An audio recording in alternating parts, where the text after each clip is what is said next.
नमस्ते। यौन इच्छा, हार्मोन्स और हमारी ओवरऑल वाइटैलिटी ये महिलाओं की हेल्थ के ऐसे पहलू हैं जिन पर अक्सर खुलकर चर्चा कम होती है और गलतफहमियां बहुत ज़्यादा होती हैं। तो आज की इस चर्चा में हम लीडिंग मेडिकल एक्सपर्ट्स की रिसर्च के जरिए इस कॉम्प्लेक्स और दिलचस्प दुनिया को डीकोड करने वाले हैं। हम उन रूट कॉजेस को समझेंगे जो इस डिज़ायर को इफेक्ट करते हैं। तो चलिए बिना वक्त गवाए सीधे इस टॉपिक की गहराई में चलते हैं और इस साइंस को आसान भाषा में समझते हैं। एक बहुत ही आम और डीपली फ्रस्ट्रेटिंग एहसास है जिसे अक्सर इस तरह डिस्क्राइब किया जाता है, they want to want, it's like the light went off. मतलब इच्छा तो है कि वो फीलिंग्स वापस आएं, पर दिमाग बिल्कुल साथ नहीं देता। जब किसी की यौन इच्छा अचानक से खत्म हो जाती है तो मेडिकल एक्सपर्ट्स बताते हैं कि ये लॉस बिल्कुल वैसा ही महसूस होता है जैसा डिप्रेशन में अपनी पसंदीदा चीज़ों से दिलचस्पी खत्म होने पर लगता है। एक अजीब सा खालीपन लगता है, जैसे लिटरली किसी ने अंदर से अचानक कोई स्विच ही ऑफ कर दिया हो। इस पूरे विषय को समझने के लिए आज का हमारा रोड मैप कुछ इस तरह है। पहला, गायब होती इच्छा। दूसरा, दिमाग और शरीर का कनेक्शन। तीसरा, बर्थ कंट्रोल का असर। चौथा, मेनोपॉज और हार्मोन्स की हकीकत। पांचवां, टेस्टोस्टेरोन की सच्चाई। और आखिर में इस वाइटैलिटी को वापस पाने के तरीके। हम इन सभी पॉइंट्स पर जल्दी से एक नजर डालेंगे। तो पहले पॉइंट से शुरू करते हैं, गायब होती इच्छा और इस लॉस को वैलिडेट करना। अक्सर देखा गया है कि जिन महिलाओं में यौन इच्छा अचानक से कम हो जाती है, उन्हें समाज या मेडिकल प्रोफेशनल्स द्वारा डिसमिस कर दिया जाता है। उन्हें ये बोल दिया जाता है कि ये सब तो बस दिमाग का वहम है। लेकिन इस डीप लॉस ऑफ फ्रस्ट्रेशन को सबसे पहले वैलिडेट करना बहुत ज़रूरी है। ये प्रॉब्लम वाकई बहुत रियल है और इसे गैस लाइटिंग की नहीं बल्कि एम्पैथी और एक सटीक साइंटिफिक अप्रोच की ज़रूरत है। इस प्रॉब्लम की असली जड़ तक पहुंचने के लिए मेडिकल प्रोफेशनल्स अब एक बायोसाइकोसोशल मॉडल का इस्तेमाल करते हैं। ये टर्म सुनने में थोड़ी हैवी जरूर लग सकती है, पर कॉन्सेप्ट बड़ा ही सिंपल और इफेक्टिव है। ये फ्रेमवर्क स्थिति को 3 आपस में जुड़े एंगल से देखता है। बायोलॉजिकल फैक्टर्स जैसे दिमाग की न्यूरोट्रांसमीटर्स, साइकोलॉजिकल फैक्टर्स जैसे कोई डिप्रेशन या एंग्जाइटी, और सोशल फैक्टर्स जैसे रिश्तों में चल रहा तनाव। जब इन तीनों हिस्सों को एक साथ जोड़कर देखा जाता है, तभी मुख्य कारण सही से पकड़ में आता है।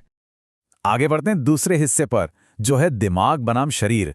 ये कॉन्सेप्ट तो पूरी तरह बदल देगा कि सेक्सुअल डिजायर आखिर आती कहां से है। यहां एक बड़ा ही इंटरेस्टिंग कॉन्सेप्ट आता है, सेक्सुअल कंकॉर्डेंस। एक तरफ है आपका ऑब्जेक्टिव जेनिटल अराउजल, यानी शरीर की फिजिकल प्रतिक्रिया जैसे ल्यूब्रिकेशन, और दूसरी तरफ है सब्जेक्टिव कॉग्निटिव डिजायर, यानी मेंटली उस एक्टिविटी की इच्छा होना।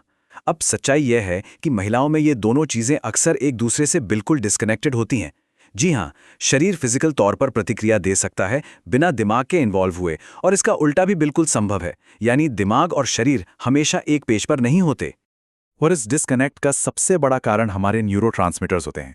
असल में देखा जाए तो दिमाग ही हमारा सबसे बड़ा सेक्स ऑर्गन है, क्योंकि डोपामीन और नॉरएपिनेफ्रिन जैसे केमिकल्स ही इस डिजायर को जगाते और ड्राइव करते हैं। यही वजह है कि एफडीए द्वारा अप्रूव की गई दवाइयां सीधे हमारे सेंट्रल नर्वस सिस्टम पर असर करती हैं। जैसे फ्लिबनसेरिन डोपामीन को बढ़ाती है और ब्रिमेलानेटाइड इंजेक्टर जरूरत के हिसाब से न्यूरोट्रांसमीटर्स को ट्रिगर करता है। सीधी सी बात है, इच्छा की चाबी किसी पेल्विक ऑर्गन में नहीं बल्कि दिमाग के केमिकल बैलेंस में छुपी है। अब आते हैं तीसरे पॉइंट पर, बर्थ कंट्रोल फैक्टर और सिंथेटिक हार्मोन्स। चलिए देखते हैं कि एक बहुत ही आम मेडिकल इंटरवेंशन हमारे इस नाजुक बायोलॉजिकल बैलेंस को कैसे ऑल्टर करता है। बर्थ कंट्रोल के असर को पूरी तरह से समझने के लिए एक नेचुरल मेंस्ट्रुअल साइकिल का आधार पता होना बहुत जरूरी है। एक नॉर्मल स्थिर साइकिल में पहले एस्ट्रोजन हार्मोन यूट्राइन लाइनिंग को स्टिमुलेट करता है। उसके बाद प्रोजेस्टेरॉन आकर इस लाइनिंग को स्टेबलाइज और मजबूत बनाता है। और अगर प्रेगनेंसी नहीं होती तो इन हार्मोन्स का लेवल गिर जाता है, जिससे ब्लीडिंग होती है।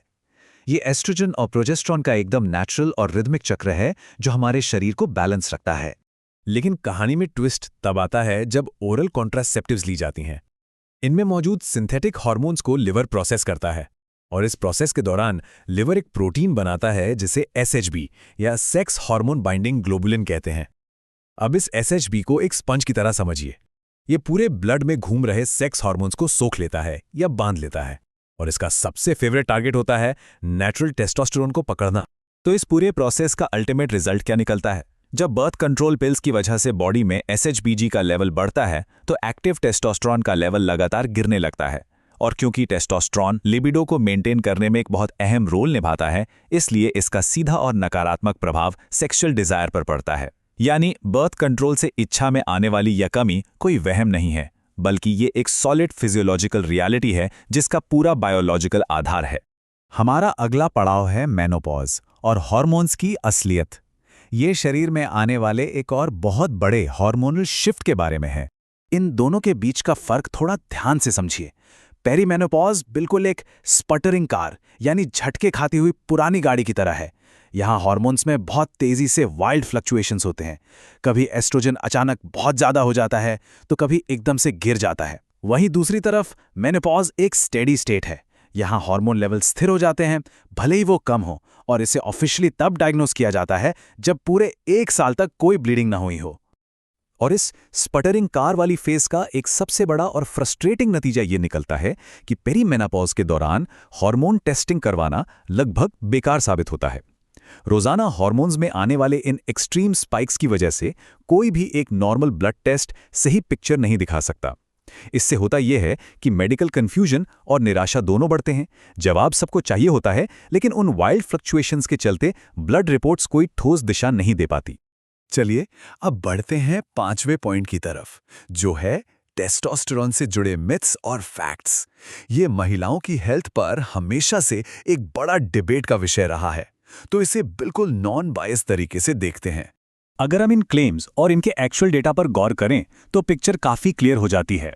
सेक्सुअल डिजायर के मामले में डेटा साफ दिखाता है कि टेस्टोस्टेरोन थेरेपी वाकई पोस्ट मेनोपॉजल कंडीशंस में अच्छे रिजल्ट्स देती है। लेकिन अगर बात वजन कम होने या बॉडी कंपोजिशन की करें तो एक्स्ट्रा डोजेस से मसल जरूर बनती है, पर स्टैंडर्ड लेवल से कोई स्पॉन्टेनियस वेट लॉस नहीं होता। और रही बात दिमागी थकान या कॉग्निशन और मूड की, तो वहां डेटा लगभग न्यूट्रल है। यानी टेस्टोस्टेरोन ब्रेन फॉग का कोई जादुई इलाज नहीं है, चाहे थोड़ी बहुत मार्केटिंग में इसको कितना भी बड़ा चढ़ाकर क्यों ना बताया जाए। यहाँ एक और आम मिसकॉन्सेप्शन दूर करना बहुत जरूरी है। अक्सर लोग ये मान लेते हैं कि मेनोपॉज आते ही टेस्टोस्टेरोन जैसे जादू से अचानक गायब हो जाता है, पर बायोलॉजी कहता है कि नेचुरल टेस्टोस्टेरोन प्रोडक्शन 30 की उम्र यानी 30s में ही धीरे धीरे कम होना शुरू हो जाता है और फिर आगे चलकर काफ़ी स्थिर रहता है। मेंस्ट्रुअल साइकिल्स रुकने का ये मतलब बिल्कुल नहीं है कि बॉडी का टेस्टोस्टेरोन का टैंक अचानक से एक ही झटके में खाली हो गया हो।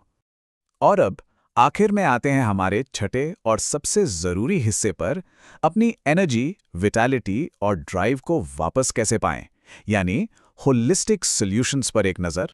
दवाइयों और हार्मोनल थेरेपीज की आगे भी एक पूरी दुनिया है, और सच पूछिए तो वही सबसे बड़ा बदलाव लाती है। नियमित रूप से फिजिकल एक्सरसाइज करना, अपनी नींद का ध्यान रखना, अपनी कम्युनिटी के साथ मजबूत रिश्ते बनाना और डेली स्ट्रेस को ठीक से मैनेज करना। मेडिकल साइंस भी लगातार यही मानता है कि ये बेसिक फाउंडेशनल आदतें लंबे समय की सेक्सुअल हेल्थ और जनरल लॉन्जेविटी के सबसे मजबूत पिलर्स हैं।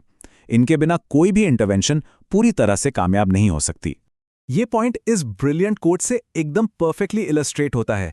Exercise is the number 1 aphrodisiac और the number 1 predictor of long term health is relationships with other people. ये वाकई बहुत डीप बात है। किसी भी दूसरे केमिकल इंटरवेंशन से कहीं ज्यादा कंसिस्टेंट मूवमेंट और दूसरे लोगों के साथ गहरे मीनिंगफुल रिश्ते हमारे दिमाग के नेचुरल डोपामीन और ओपियोइड सिस्टम्स को सबसे बेहतरीन तरीके से स्टिमुलेट करते हैं।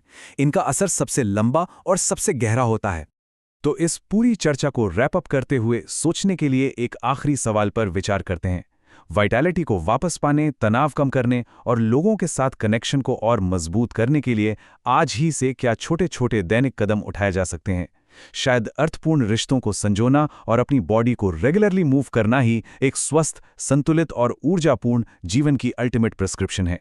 उम्मीद है आज के इस एक्सप्लेनर ने फीमेल सेक्सुअल हेल्थ की इस कॉम्प्लेक्स बायोलॉजी को थोड़ा ज्यादा आसान और रिलेटेबल बनाया होगा।